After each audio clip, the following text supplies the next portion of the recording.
읽도록 하겠습니다. 어를 따르며 여호와를 찾아 구하는 너희는 내게 들을지어다. 너희를 떠낸 반석과 너희를 파낸 우묵한 궁덩이를 생각하여 보라. 너희의 조상 아브라함과 너희를 낳은 사라를 생각하여 보라. 아브라함이 혼자 있을 때에 내가 그를 부르고 그에게 복을 주어 창성하게 하였느니라. 나 여호와가 시온의 모든 황폐한 곳들을 위로하여 그 사막을 에덴 같게 그 광야를 광야의 동산 같게 하였나니 그 가운데에 기뻐함과 즐거워함과 감사함과 창하는 소리가 있으리라. 내 백성이여 내게 주의하라. 내 나라여 내게 귀를 기울이라. 이는 율법이 내게서부터 나갈 것임이라. 내가 내 공의를 만민의 빛으로 세우리라. 네 공의가 가깝고 내 구원이 나갔은즉 내 팔이 만민을 심판하리니 섬들이 나를 앙망하여 내 팔에 의지하리라. 너희는 하늘로 눈을 들며 그 아래의 땅을 살피라.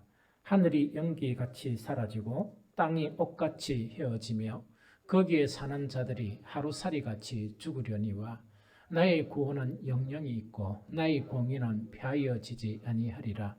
어를 아는 자들아, 마음에 내 율법이 있는 백성들아, 너희는 내게 듣고 그들의 비방을 두려워하지 말라. 그들의 비방에 놀라지 말라.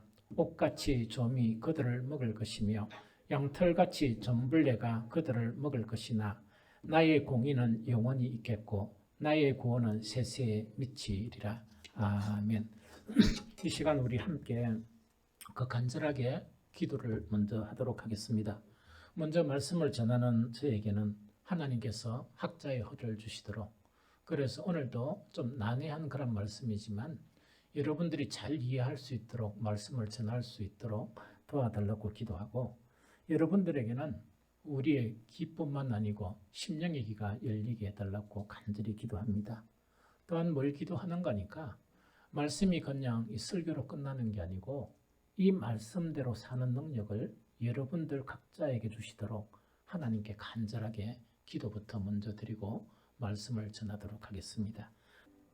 오늘 읽었던 이사야서 51장 1절에서 그 8절 말씀은 사실은 많은 사람들을 향해서 하신 말씀이 아니고 그 특별한 그런 사람들에 대해서 그런 하신 말씀이에요. 그래서 오늘 본문 그 51장 1절 2절을 그 당시의 그런 시대적 상황에서 이 고려해서 해석하면 이렇게 해석할 수 있습니다. 이 당시는 어떤 당시인가 하니까 이스라엘은 바벨론 때문에 이 패망을 했습니다. 이 패망이 되고 난 다음에 그들의 아름다운 그런 성전은 초토화되어 버렸어요. 뿐만 아니고 그 당시에 많은 사람들이 죽었습니다. 전쟁을 통해서 많은 사람들이 피를 흘려 죽고 도망가면서도 잡혀 죽고 하는 그런 아주 가장 최악의 그런 순간이 지난 그런 시대예요. 그런데 그 당시에 그 전쟁에 의해서 살아남은 그런 사람들은 어떻게 됐느냐? 그 자기의 고향인 예루살렘을 버리고 각 주변 나라로 흩어져서 생명을 부지하며 살 수밖에 없는 그런 상황이 되었습니다. 그런데 그 전체 이스라엘 사람들 중에서 살아남은 사람들이 있었는데 그 사람들은 어떠냐 하니까 바벨론 사람들이 딱 보면서 설만하다, 요거는 죽이기가 아깝다 하는 그런 사람들 있죠. 그런 사람들은 왜 했는가 하니까 포로로 잡아간 거예요. 이 포로로 이 바벨론에 잡아가 가지고 그들의 나라를 위해서 사용하려고 잡아갔어요. 그래서 정말 그 사람들은 거기서 잡혀가서 바벨론을 위해서 살아가는 정말 종노릇하는 그런 상황 자체가 놓인 게 이 말씀이 주어진 그런 상황입니다. 그러면은 상황이 이 정도가 되면 대다수의 사람들은 뭐냐? 온통 마음의 생각은 뭐냐? 살아야 되겠다. 살아남아야 되겠다. 왜냐니까 숱한 사람들이 칼에 죽었습니다. 바벨론의 칼에 막 잔인하게 죽음을 당하고 막 도망가는 사람들조차 이렇게 허용을 안 하고 쫓아가서 죽여버렸어요. 그러다 보니까 정말 살육의 현장이 바로 정말 평온하던 그런 모든 이스라엘의 그런 현장이었습니다. 그러다 보니까 모든 사람들의 그런 생각은 단 한 가지 생각, 살아야 한다. 살아야 한다 하는 것이 정말 그들의 그런 모던적인 그런 생각이었고, 뿐만 아니고 그들 중에서 믿음이 있다고 하는 사람들도 모든 그런 생각 자체, 믿음의 중점이 어떤 중점이었는가 하니까 바벨론으로 포로로 끌려간 사람들, 또 그것뿐만 아니고 살기 위해서 모든 것을 버리면서 그 이웃 나라들에 들어가서 이 뭡니까 오늘날 그 삼국인들이 우리나라에 들어온 것처럼 이래 들어와서 이 생존해야 되기 때문에 그들의 모든 신앙은 한 가지에 집중되어 있습니다. 그게 뭐냐? 우리가 안 죽고 살게 해주십시오. 우리가 안 죽고 여기서 살게 해주시고 우리의 자식들이 안 죽고 살게 해달라 하는 것 자체가 그들이 가지고 있는 유일한 신앙에 붙들고 있는 것이 그 부분이었습니다. 그런데 시간이 점차 흐르기를 시작합니다.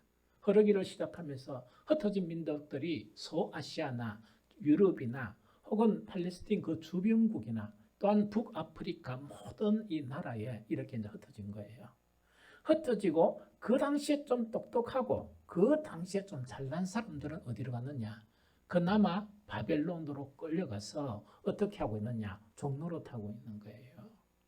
이 종로로 타고 있다 보니까 모든 사람들의 생각 자체는 어떤 생각이냐? 살아남는 것이 그들의 모든 중점이었고 그들의 생각이었습니다. 그런데 이들 중에서 특이한 생각을 하는 사람들이 있었습니다. 그 생각을 하는 사람들은 어떤 사람인가? 그 사람들은 소수의 그런 무리들이었어요. 이 사람들은 이 바벨론에 끌려간 이후에도 무엇을 붙들고 있었느냐?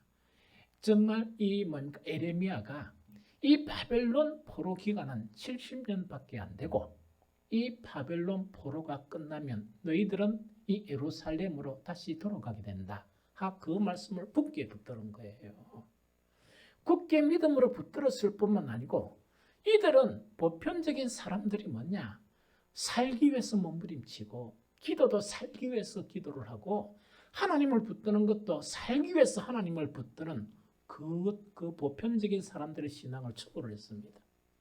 초월을 하면서 무엇을 걱정하는가 하니까 이걸 걱정한 거예요.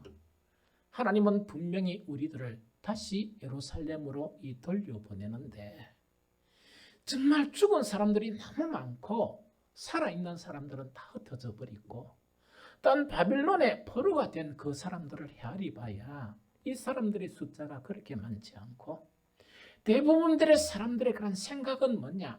여기서 죽지 않고 살아야 되고 우리 자녀들도 살아야 된다 하는 그런 생각만 하고 있는 그들인데 하나님의 약속을 붙들고 예루살렘을 재건해야 된다는 그 생각을 가진 사람들은 소수의 그런 무리였어요.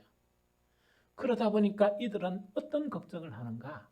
살아남는 그런 걱정보다 이제 우리가 하나님의 약속대로 예루살렘으로 돌아가면 가만히 주변을 살펴보니까 이 연약한 사람들과 이 숫자가 적은 사람들을 가지고 어떻게 예루살렘 성을 다시금 복원시키고 성전을 다시 지을 것인가 하는 그 걱정들을 한 사람들이 있었다는 그 이야기죠. 그래서 그 걱정을 하고 기도하고 그런 것을 염려하고 기도하는 참 어떤 의미로 보면 너무나 숭고하잖아요.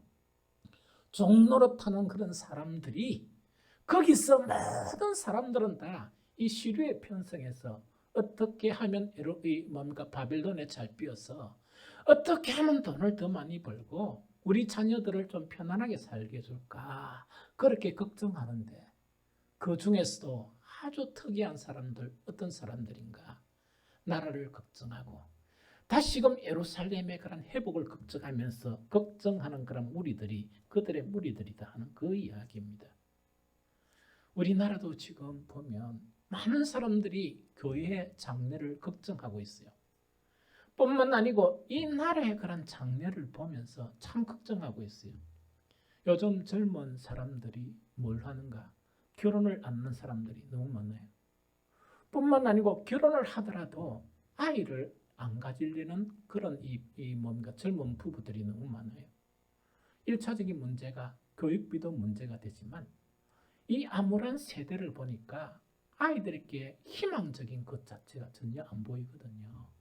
그러니까 우리는 낯서니까 우리는 우리 나름대로 행복을 찾아 살고 자식을 낳아서 그 많은 비용을 들여서 교육을 시키고자 한들 그 자식들의 행복을 보장할 수 없기 때문에 아이들을 낳지 않는 거예요.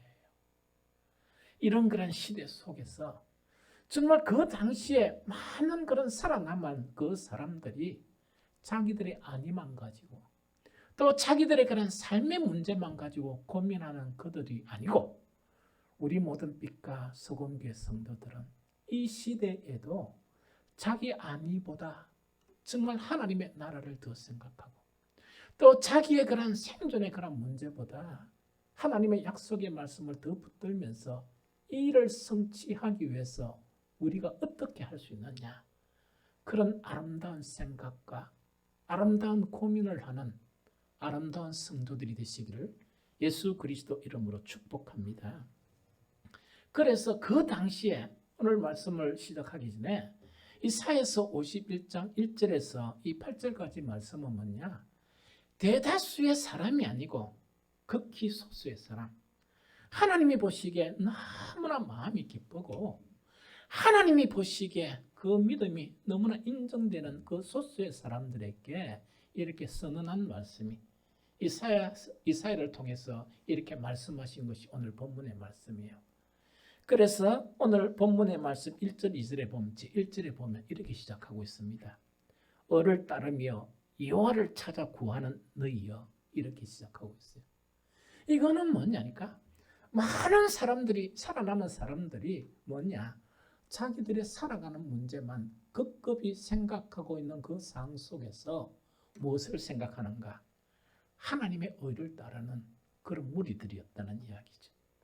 뿐만 아니고 하나님의 의를 따를 뿐만 아니고 여호와를 찾아서 막 구하는 너희들이요 하는 그 이야기로 시작됩니다. 그러면서 이들이 막 고민하는 거예요. 앞으로 우리가 반드시 귀환하게 될 것인데 어떻게 이 무리들과 함께 다시금 예루살렘 성을 재건하고 이 무리들과 믿음이 없는 이 무리들 인원도 너무나 적은 이 무리들과 함께 어떻게 성전을 다시 지을 것인가 그걸 막 고민하면서 종로로 타는 거기서 기도하고 하나님의 그런 의를 구하는 그들에게 위로의 말씀을 하시는 거예요. 그게 이슬이에요. 그 위로의 말씀 이슬이 이렇게 됩니다. 너희를 떠낸 반석과 너희를 파낸 우묵한 구덩이를 생각하여 보라. 너희 조상 아브라함과 너희를 낳은 사라를 생각하여 보라. 아브라함이 혼자 있을 때 내가 그를 부르고 그에게 복을 주어 장성하게 하였느니라. 이 말씀입니다. 제가 성경 여러 가지를 찾아보면서 이 말씀을 아주 이렇게 실감 있게 번역한 성경을 봤어요. 그 성경 자체가 현대어 성경이에요. 현대어 성경 자체는 이 이사야서 오늘 읽은 51장 1절 2절을 이렇게 아주 해석하면서 이 성경을 이 번역을 해놨습니다. 그걸 여러분들에게 들려드릴게요.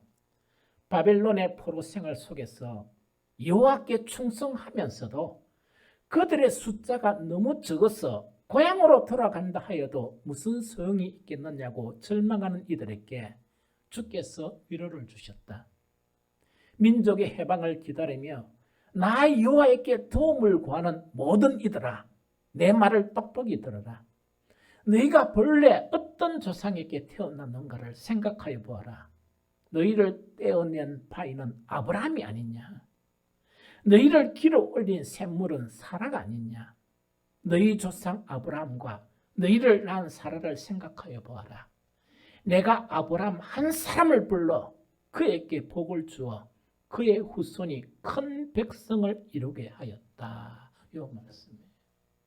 그럼 이 말씀을 다시 생각하면 이야기다 보죠.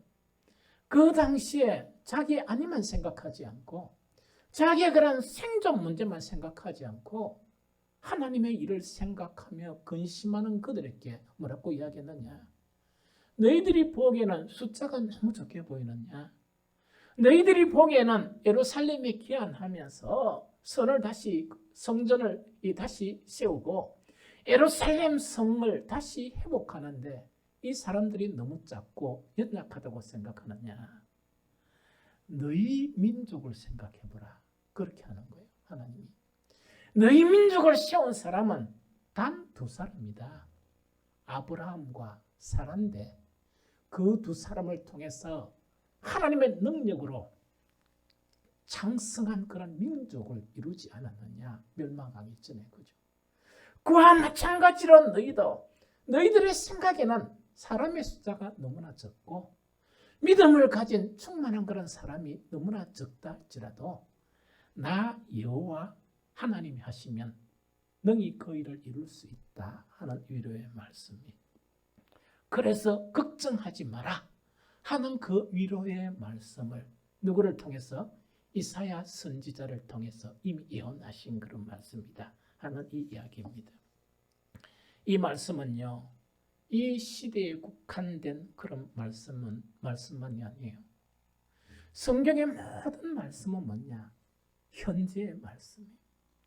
이 구약의 말씀도 지금 현재의 말씀이고 신약의 모든 말씀도 지금 현재의 말씀이고 믿음의 사람들은 옛날 있었던 그 성경 자체를 그 시대 상황의 현재 속에서 그 말씀을 붙들고 믿은 사람들이에요. 그게 믿는다 하는 말이에요. 그래서 이 말씀은 모든 역사를 통해서 어렵고 암울한 모든 시대를 향한 여호와 하나님의 말씀입니다. 문제는 뭐냐? 모든 시대를 향해서 살아있는 하나님의 말씀인데 문제는 그 시대를 통해서 진정하게 이 시대에 정말 모든 사람들 자체가 자기의 생존 문제만 걱정하는 이 세대 속에서 하나님의 일을 걱정하는 이런 믿음의 사람들이 그 시대에 있느냐 없느냐, 그것이 문제인 거예요. 이것이 문제인 거예요. 그래서 각 시대마다 여러분들은요, 많은 다수의 사람을 통해서 하나님의 역사가 이루어지는 게 아니고 이런 믿음을 가진 소수의 사람들에 의해서 하나님의 위로와 하나님의 놀라운 역사가 이루어진다는 사실을 여러분들은 굳게 믿기 바랍니다. 우리의 상대로 이렇게 해석을 하면 이렇습니다. 정말 이 땅을 구원하기 위해서 하나님이 시작하신 일은 이스라엘을 이루기 위해서 아브라함 한 사람과 사라를 택해서 큰 민족을 이룬 것처럼 소수의 그런 참 믿음을 가지고 있는 그 사람들 있죠. 이 사람들이 다시금 암울한 이 교회의 현실과 또 이 나라를 바꿀 수 있다 하는 그것을 이야기합니다. 그래서 오늘 우리나라 교회를 이래 통해서 본다 그러면 하나님께서 아마 이렇게 말씀하실 것입니다. 너희가 대한민국 교회 장래를 걱정하느냐? 이 교회가 어떻게 시작되었느냐? 일부 가장 극소수의 그런 무리들 자체가 믿음으로 하나님을 따르고 피를 흘리며 순교하고 기도하던 그 사람들에 의해서 이렇게 선교 대국의 이 나라의 교회를 이루지 않았느냐 하는 그 말씀이에요.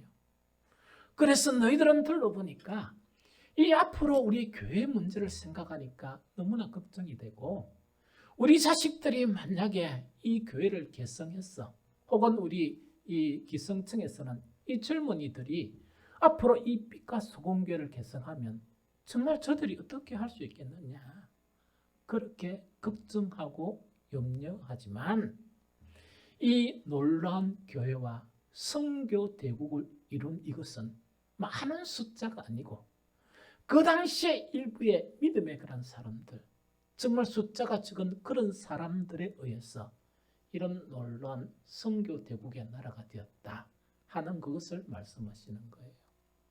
그래서 이런 상황 속에서도 하나님의 일을 걱정하고 교회의 일을 걱정하는 을을 따르는 어려운 사람들아 걱정하지 마라. 여호와 하나님이면 그 어떤 일도 이룰 수 있다 하는 것을 우리에게 전해주는 그런 말씀이에요. 그래서 정말 그 당시에 포로 생활을 하면서 막 걱정하는 거 있죠. 정말 우리가 다시 기한을 하면 우리는 어떻게 하겠느냐? 정말 이런 허벌판이 되어서 버리는 예루살렘 성전을 우리가 만약에 기한한다 그러면 우리는 어떻게 되고 우리는 무엇을 먹고 살며 우리는 어디서 예배를 드리겠느냐? 그런 걱정을 하잖아요. 그런 걱정을 하는 사람들에게 하나님은 이렇게 말씀하세요. 그게 이사야 51장 3절 말씀입니다. 나 여호와가 시온의 모든 황폐한 곳들을 위로하여 그 사막을 에덴 같게 그 광야를 여호와의 동산 같게 하였나니 그 가운데에 기뻐함과 즐거워함과 감사함과 창하하는 소리가 있으리라 이렇게 말씀하신 거예요. 그럼 한번 보세요. 지금 종로로 타는 것도 너무 힘든 거예요. 거기서 생존하는 것도 너무 힘든데 이들의 극히 소수의 그런 사람들은 그것이 걱정이 안 됐습니다. 걱정이 안 되고 무엇이 그들의 마음을 이렇게 늘 걱정으로 그들의 마음을 짓눌렸나 하니까 앞으로 우리가 기한하면 어떻게 다시금 예루살렘 성을 다시 재건할 것인가? 우리가 다시 어떻게 하면 예루살렘 성전을 이렇게 다시 만들 것인가? 이걸 걱정하면서 하나님께 기도하고 또 울며 기도하고 그들의 근심은 노예 생활하는 그런 핍박 자체가 아픔이 아니었습니다. 단지 다시 이스라엘을 회복하는데 그들의 믿음이 너무나 연약하고 사람의 숫자가 너무나 적은 것이 그들의 아픔이었고 슬픔이었습니다. 그래서 정말 너희 이 민족을 이룬 것은 아브라함과 사라 두 사람을 통해서 내가 이루지 않았냐? 그렇게 말씀하셨던 여호와 하나님께서 어떤 희망의 메시지를 전하느냐? 나 여호와가 시온의 모든 황폐한 곳, 이때 시온이라는 건 뭐냐니까 성경에는 여러 가지를 표현하는데 한 지명을 딱 예루살렘 이렇게 표현하는 게 시온이라고 이야기해요. 시온은 남쪽 유다의 가장 높은 산 중에 하나를 시온산이라고 그래요. 그래서 시온이라 표현하는 것은 예루살렘이다 이렇게 이꼬로 하면 돼요. 그러면 어떻게 하느냐?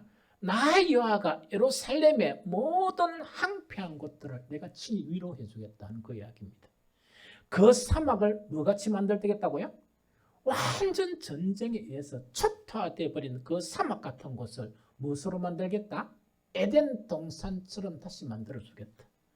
그 광야를 여호와의 동산같이 하였나니 이거는 이미 이 뭡니까? 예언하는 건데 이미 했다는 얘기 하나님께서. 이미 했으니까 이 일이 실현된다 안 된다? 당연히 실현된다 그 이야기입니다. 그 가운데 뿐만 아니고 정말 이런 사회적인 그런 부분만 회복하는 게 아니고 무엇을 회복시켜 주는가? 기쁨과 즐거움과 감사함과 창하는 소리가 있으리라. 이때 창화하다는 것은 뭐냐니까 너무나 즐거워가지고 한 사람이 뭐냐 하나님을 막 이렇게 찬양하니까 그 소리를 듣고 다른 사람이 뭡니까 맞다 하면서 또 막 찬양을 이렇게 하는 그걸 이야기합니다. 그래서 이거는 뭐냐 모든 예루살렘이 회복되고 그것뿐만 아니고 성전이 회복되면서 기쁨이 충만한 하나님께 감사가 충만한 그런 날이 올 것이다. 나 여호와가 그렇게 만들겠다 하는 그런 위로의 말씀을 이렇게 말씀하시는 거예요.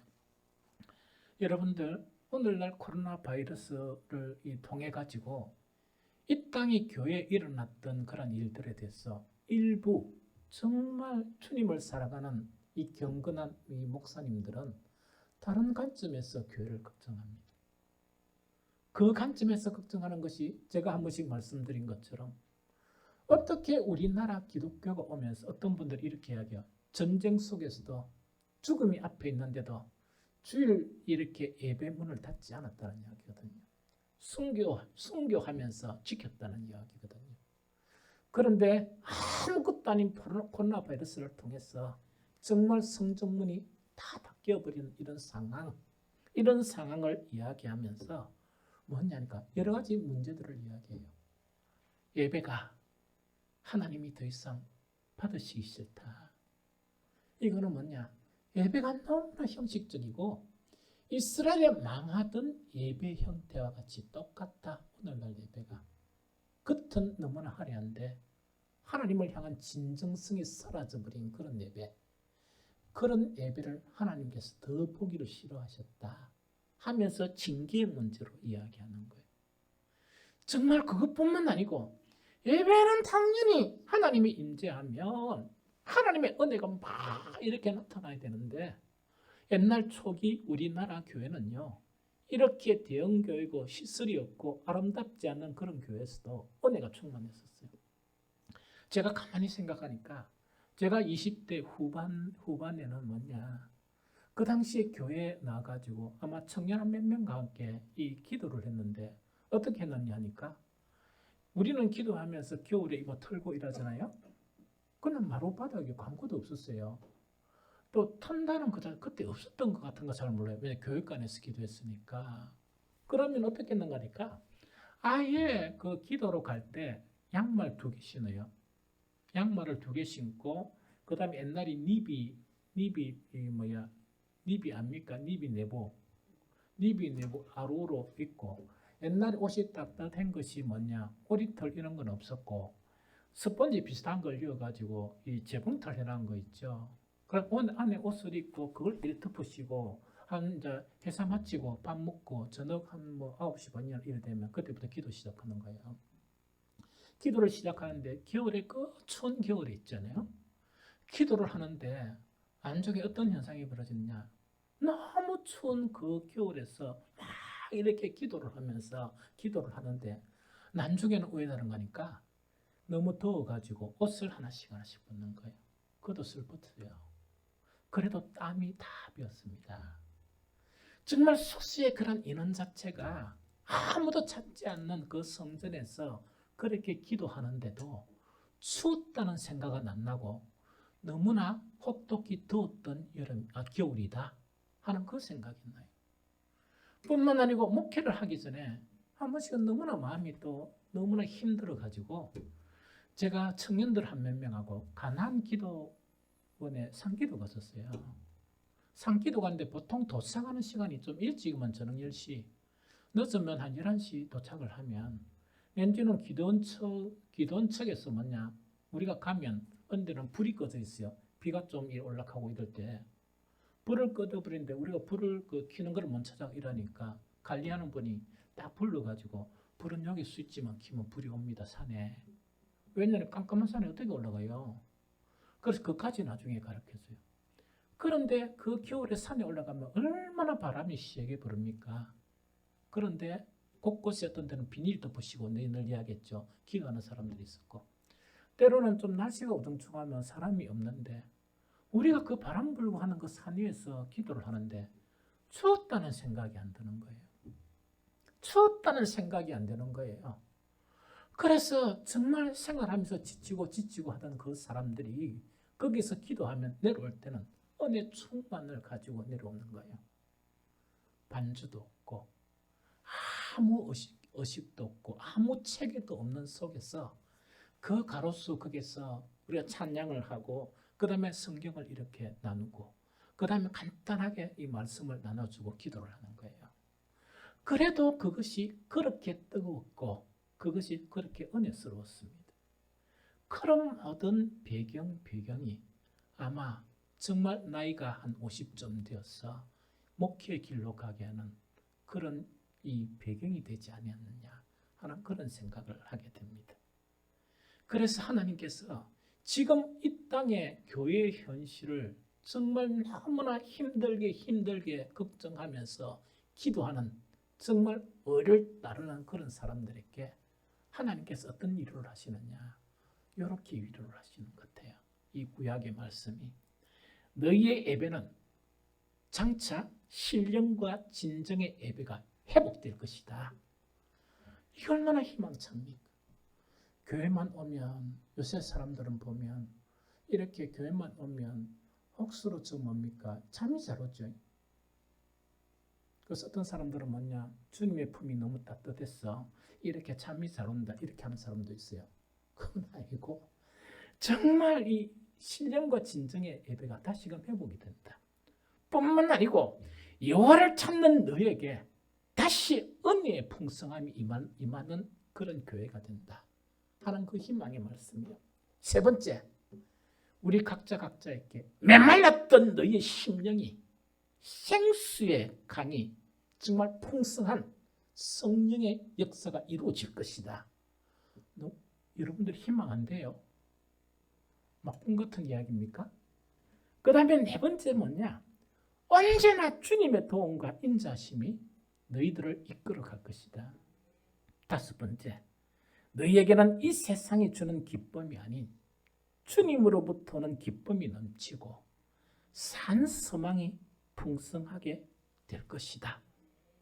이 약속이 오늘날 구약에서 고통하는 사람들에게 정말 예루살렘을 이렇게 회복하겠다 하는 그 말씀하고 유사한 말씀이에요.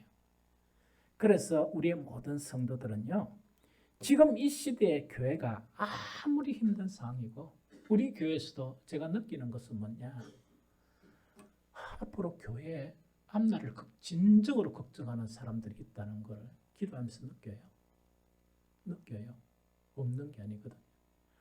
그래서 그들에게 정말 하나님이 하시면 다시 아름답고 또 하나님의 정말 충만이 풍성하고 평강과 은혜가 넘치는 그런 교회로 회복시켜 주신다. 그 믿음을 가지시기를 바랍니다. 또한 그것뿐만 아니고요, 앞으로 우리나라 현실도 정말 어떻게 될 것인가를 걱정하는, 그래서 여러분들의 자녀들과 여러분들의 이 손자들과 또한 뿐만 아니고 앞으로 이제 결혼을 시키면서 이 아이들이 아들 낳고 하면 내 시대는 이렇게 살기는 살았는데 저 아들 시대는 앞으로 어떻게 살 것인가 걱정하는 여러분들에게 하나님이 함께 하시면 반드시 평안한 그런 시대를 하나님 주신다 하는 그런 확신을 여러분들 가지시기 바랍니다. 자, 여기까지 희망의 말씀이에요. 희망의 말씀인데 성경에는요, 반드시 희망만 주시는 게 아니고 방법을 가르쳐 주세요. 희망만 주시는 게 아니고 그렇게 되는 방법을 하나님이 이렇게 가르쳐 주세요.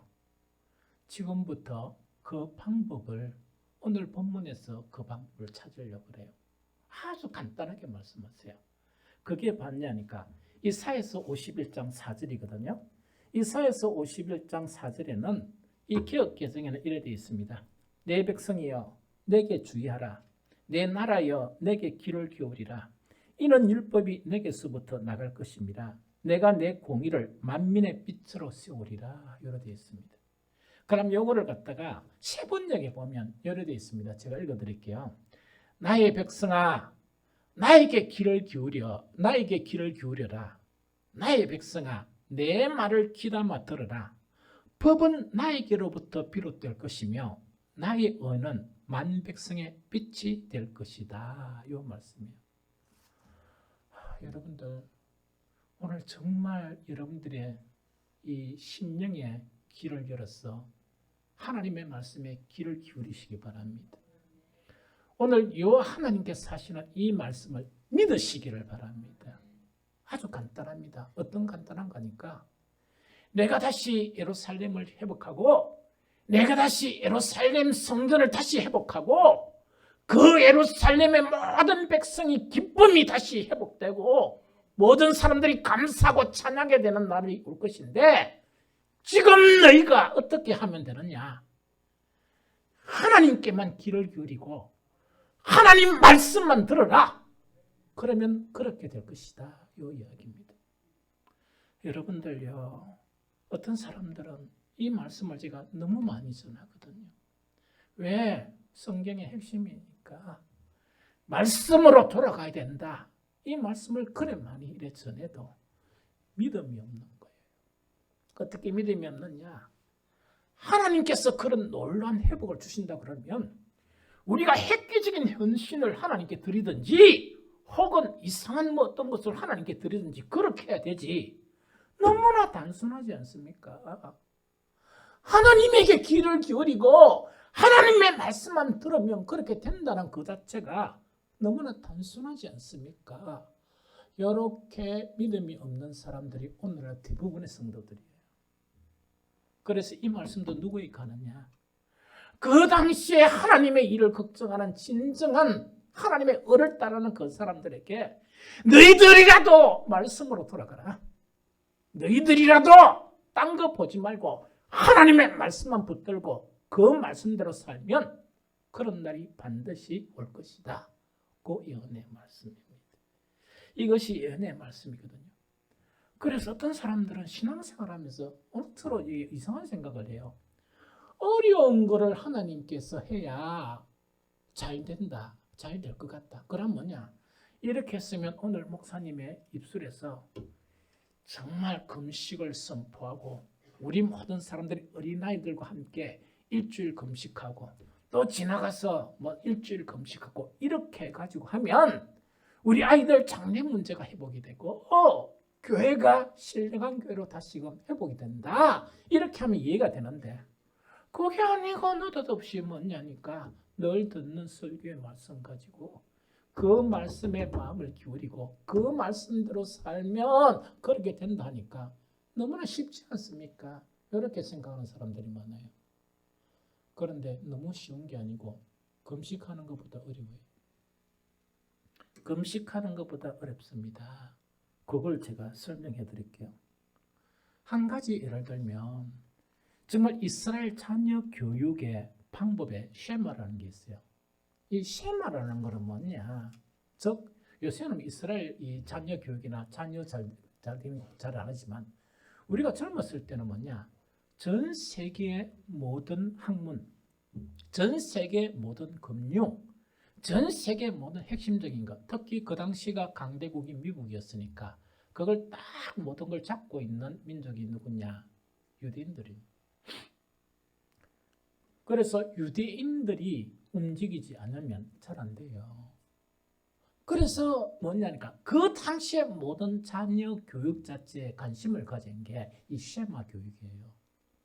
이스라엘 민족들은 자식을 어떻게 교육시키고 키웠었길래 저렇게 자식마다 이 모든 그런 두뇌, 모든 이 학문, 모든 예술, 모든 것 자체에 다 이 중심적인 인물로 부각했느냐.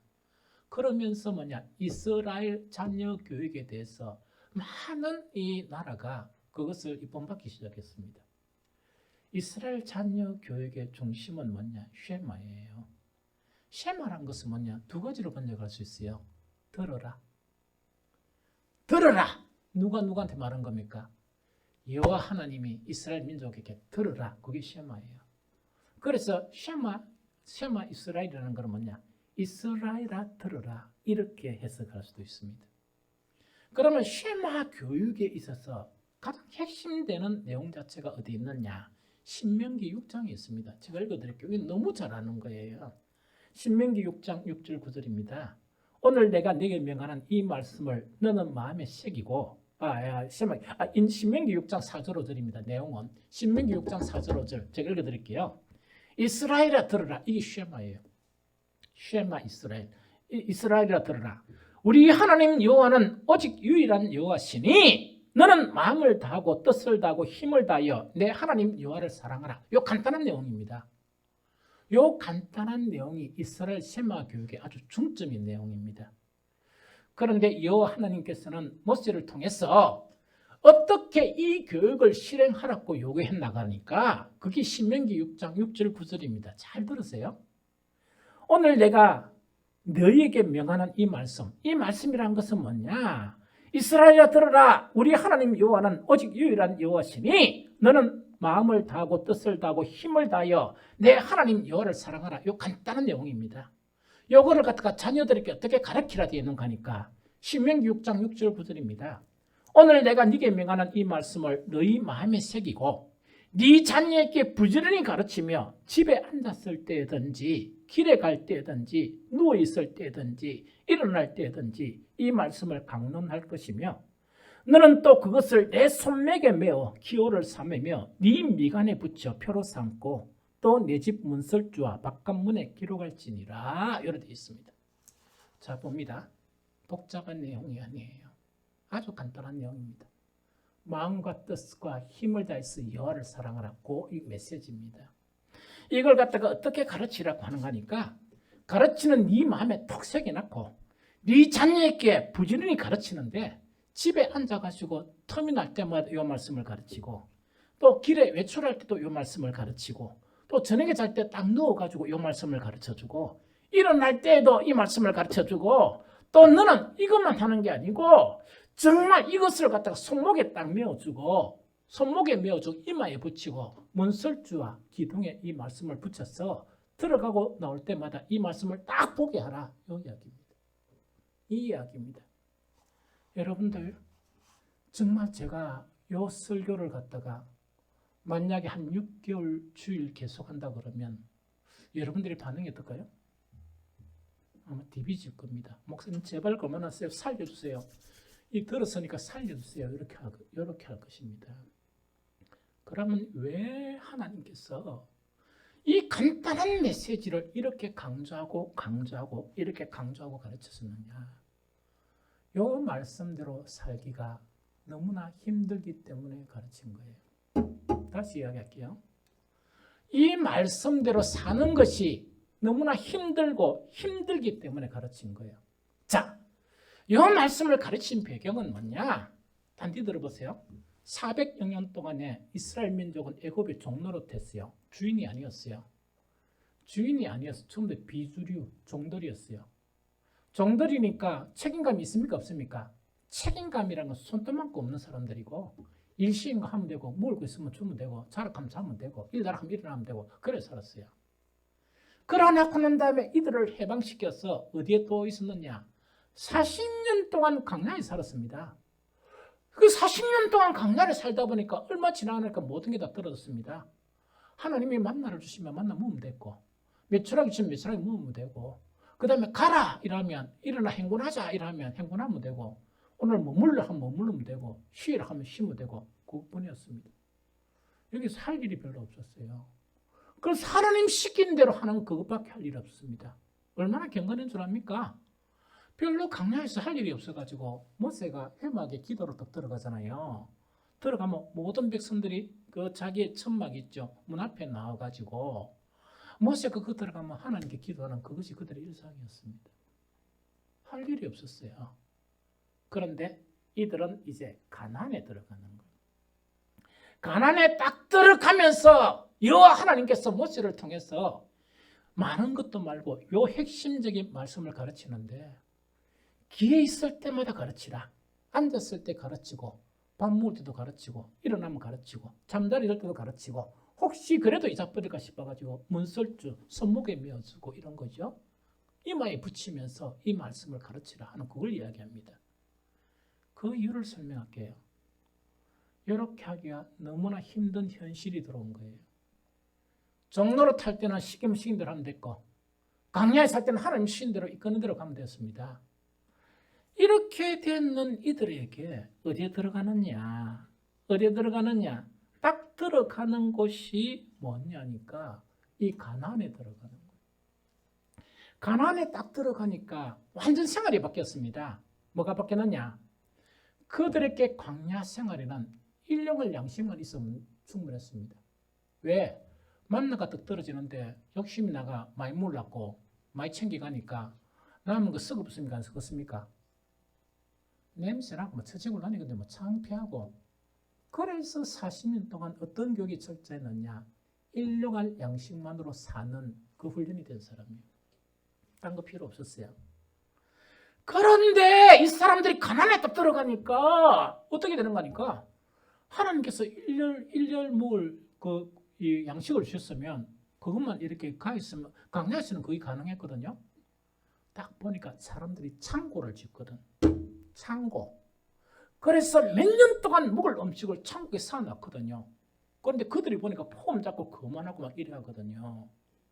그래서 이들에게는 일용할 양식만 있어도 필요한 사람들이었는 모든 것이 만족한 사람이었는데 뭡니까? 뭐가 평가했길래 야 사는 건 저래 사는구나 하니까 왜 됩니까? 1년 동안 먹을 양식 이거는 고소하고 10년, 20년 먹을 양식 저거 손자까지 먹을 양식을 어떻게 하면 이렇게 축적해 나가나 그 전쟁에 빠진 거예요. 그러면 그걸 빠지는데 보통 사람이 살아가는 1년 일할 거 1년만 먹고 사는데 저거 자식 새끼까지 생각하다 보니까 하나님 생각할 생각이 있습니까? 없습니까? 그거 이야기입니다. 너가 그래 되면 너는 죽는다는 이야기거든요. 너가 그래 되면 반드시 가나안 땅에서 쫓겨난다. 쫓겨났잖아요. 그런데 가나안 땅에 들어가 그렇게 생활이 바뀐 거예요. 두 번째요. 광야에서는 재미나는 일이 있었습니까? 없었습니까? 없었는데 가나안에 들어가니까 재미난 일이 천지 많거든요. 노래방도 있고 극장도 있고 뭐도 있고 이러다 보니까 사람들이 거기에 또 일만 하고 그 갔다 온 걸 옥수 자랑으로 삼거든요. 그래 하니까 어떻게 하는가? 너무 재미난 일이 많은 거야.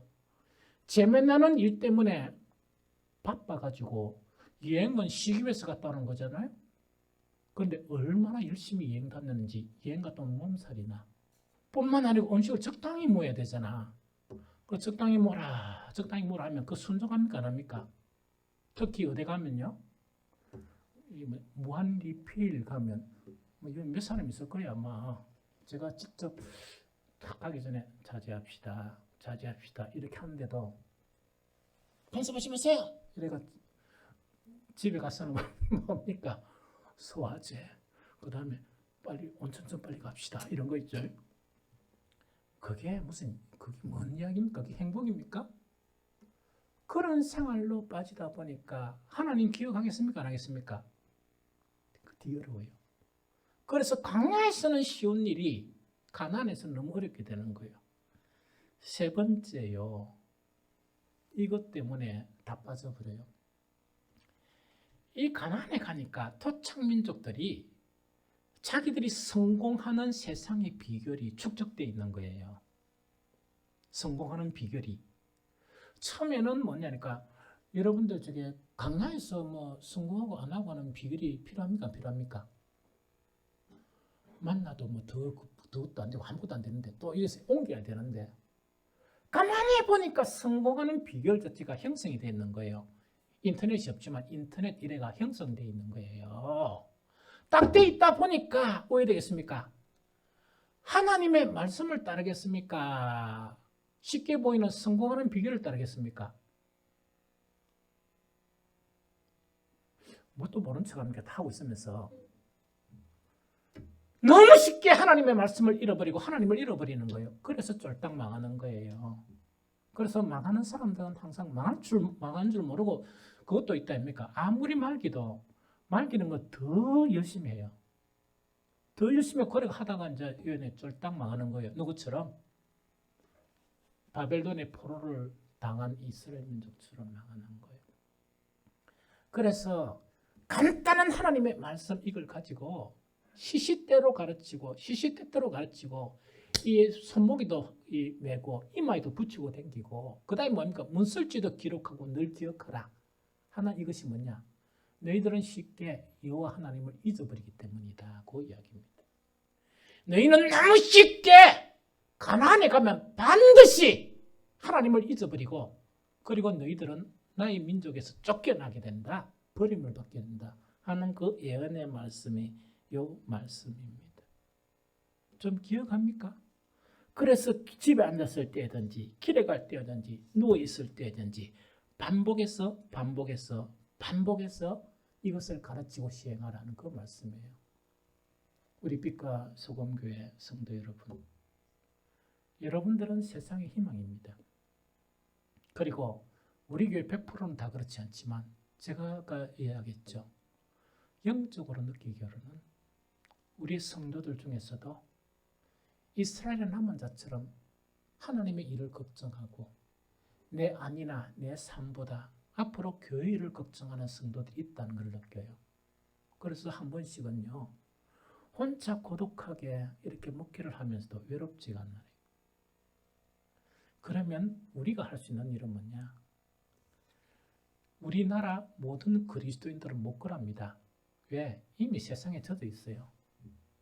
우리 교회도 그 비율이 어느 정도 되는가 그게 잘 모르겠어요. 그러나 할 수 있는 사람은요. 그나마 주를 위해서 살고자 하는 사람은 이 일을 해야 돼요. 뭘 해야 된다? 세상의 쉬운 방법보다 무엇을 따라야 된다? 하나님의 말씀을 따르는 사람들이 있어야 됩니다. 그래서 저는요, 목표가 우리 교회 전체에서 절반이라도 이런 성도들이 있으면 우리 교회 장면은 희망적이다. 뿐만 아니고 우리나라 전체도 희망을 줄 수 있는 사람들이 된다 하는 것을 느껴요. 그래서 우리 모든 성도들은요, 눈에 너무나 잘 보이고 너무나 잘 이해되는 세상의 방법보다 잘 이해는 안 되지만 하나님의 말씀이니까 하나님의 말씀을 붙들고 믿음을 가지고 살아가는 정말 참 성도들이 되시기를 예수 그리스도 이름으로 축복합니다. 이제 세마 교육에 대해서 조금 한 가지만 더 이야기하고 오늘 말씀을 마치겠습니다. 사실 세마는요, 자녀들에게 가르치는 교육 방법이에요. 그래서 오늘 사실은 어린이 주일회가 이래 하잖아요. 방정환 선생께서 어린이 주일을 만들 때, 어린이날을 만들 때 우리나라 상하고 지금하고는 180도로 차이가 납니다. 그때는 아이들에 대한 권리 자체가 어른들이 해서 짓밟혔습니다.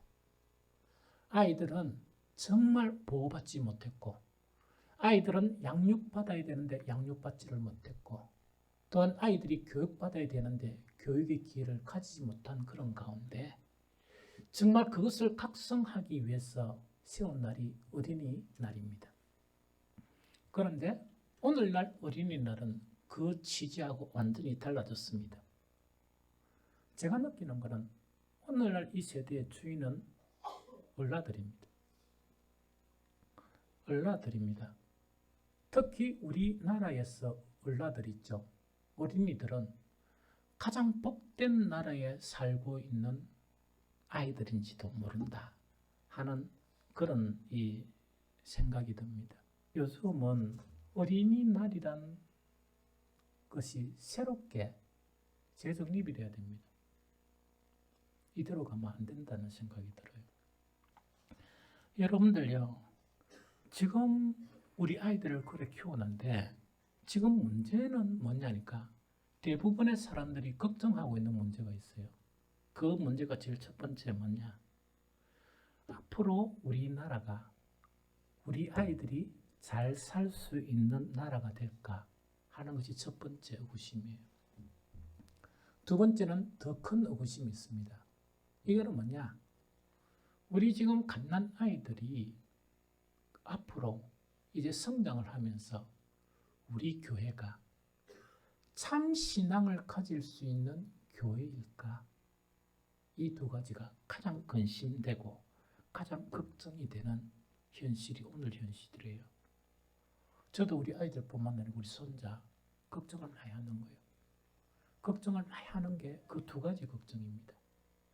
이런 상황 가운데 이 쉐마 교육이 있죠. 아주 간단한 거. 오늘 내가 네게 명하는 이 말씀을 너희는 마음에 새기고 내 자녀에게 부지런히 가르치며 집에 앉았을 때든지 길에 갈 때든지 누울 때든지 이 말씀을 가르치라는 거예요. 성경에는요, 요 말씀을 이렇게 가르치면은 어떻게 하나님께서 해주겠다 하는 그것이 바로 밑에 약속이 되어 있어요. 그거 읽어드릴게요.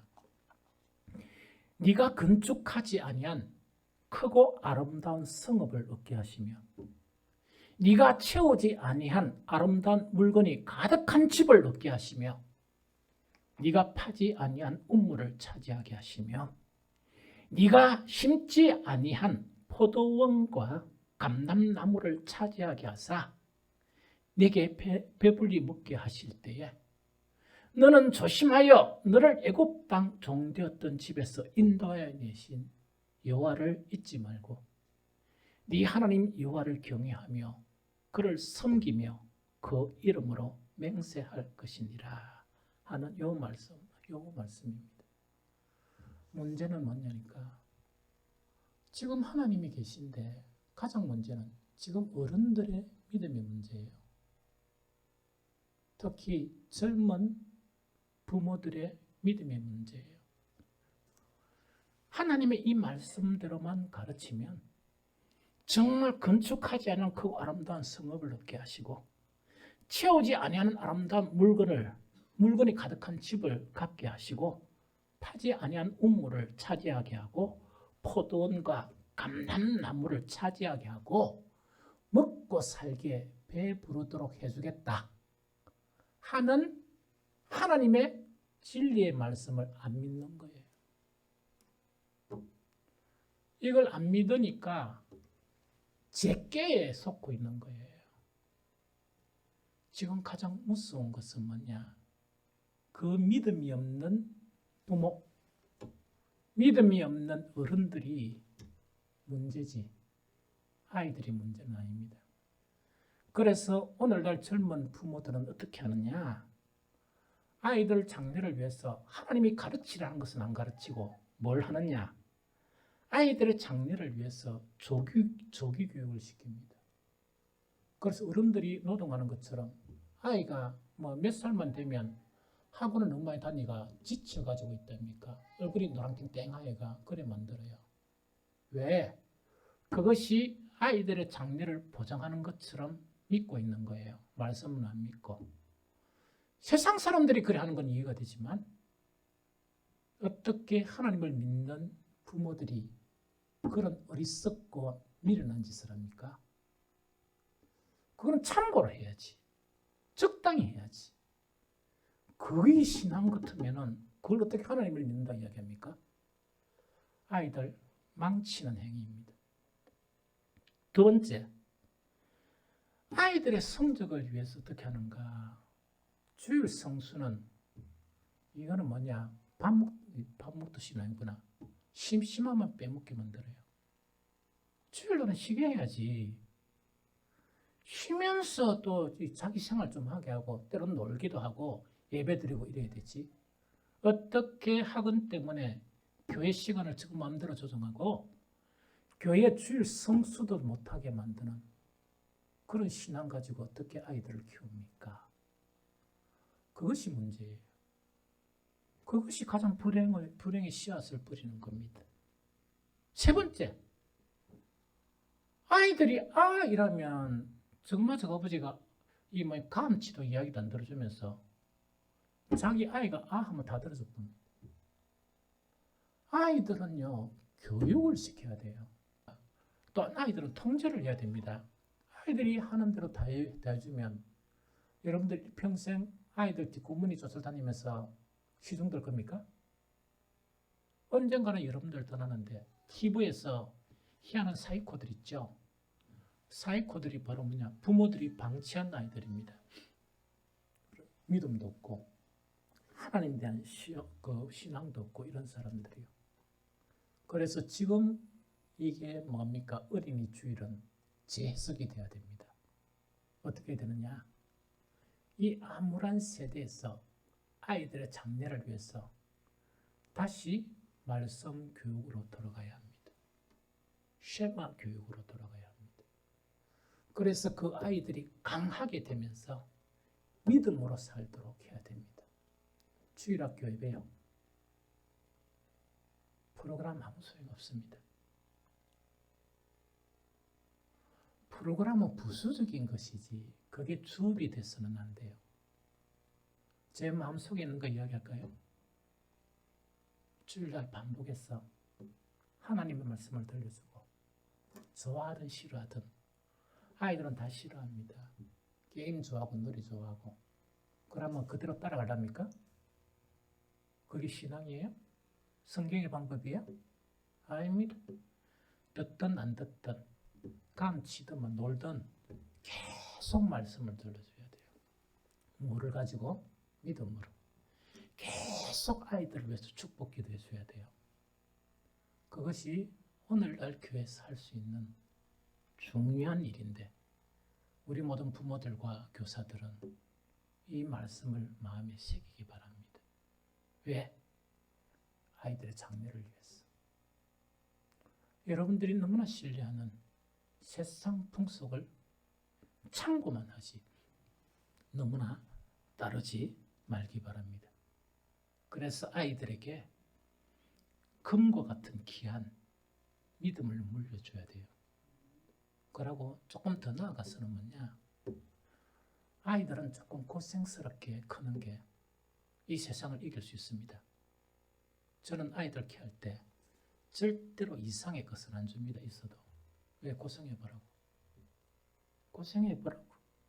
때로는 수업료도 안 주고 때로는 급식비도 안 주고 그러면서 그 속에서 이겨나갈 수 있도록 그것도 아주 중요한 그런 방법입니다.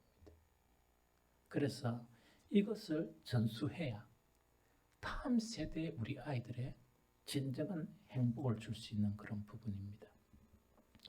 지금은요, 예측할 수 없는 세대입니다. 그 다음에 우리도 오늘 정말 하나님의 의를 따른 포로 생활 속에서도 하나님의 일을 걱정하는 그 사람들처럼 걱정하는 사람들이 아마 많이 있을 걸로 생각해요. 다수는 아니지만 제가 지난주인가 이 로이드 존스 목사님 있죠. 책을 보면서 한 구절을 딱 읽으면서 큰 위로를 받았어요. 물론 금요일인가 수요일인가 좀 우리 성도들께 나눠줬지만 그게 뭔가니까 로이드 존스 목사님은 당대뿐만 아니고 죽어서도 오늘날 많은 성도들에게 전 세계적으로 영향을 미치는 분이에요. 아주 대단한 분이에요. 그런데 그분 자체가 살아있을 때 영국에서 자기 조국인 영국에서 한탄한 내용 자체가 뭐냐니까 그런 위대한 목사님이 살고 있을 때에도 영국 백성의 10%가 나는 예수를 그리스도라 믿는다 고백한대요. 10%밖에 안 된대요. 그래서 제가요 막 이 시대를 걱정하면서 정말 이 시대의 그런 모든 성도들의 믿음을 걱정하면서 너무 한탄하고 걱정하고 때로는 기도노트에 있다가 제가 탁 이렇게 기도노트를 접어본 적이 한두 번 아닙니다. 왜냐니까 너무 절망이 되고 때로는 걱정이 되어서 그런데 위로를 얻은 거예요. 위대한 지도자인 로이드 존스 목사가 계실 때도 신앙 고백을 한 사람이 10%밖에 안 됐구나. 그러면 참 신앙을 가진 자들은 신앙 고백했다고 참 믿음을 가진 자가 아니거든요. 쭉정이들이 무슨 많아요. 한번 다음에 설교를 해드릴게요. 되게 많습니다. 이것이 세상이구나. 복음은 모든 사람을 위한 것이 아니고 참 믿음을 가진 소수이구나. 그래서 우리 교회에 희망을 갖게 되었습니다. 우리 교회는 그나마 괜찮다. 다는 아니지만 그러나 교회를 걱정하고 주님의 일을 걱정하는 사람들이 있다는 것 자체가 정말 우리 교회의 장래의 희망이 된다는 이야기죠. 이제 앞으로 우리나라를 위해서 교회를 위해서 걱정하는 우리 모든 성도 여러분, 하나님께서 하시면 아름다운 교회로 회복시켜 주실 것입니다. 하나님께서 하시면 이 나라가 살기 좋은 나라가 될 것입니다. 하나님의 방법은 뭐냐? 세상의 풍속을 쫓지 말고 하나님의 말씀을 붙들고 그대로 살아가는 것입니다. 이제 하나님의 말씀으로 돌아가는 저와 여러분들이 되시기를 예수 그리스도 이름으로 축복합니다.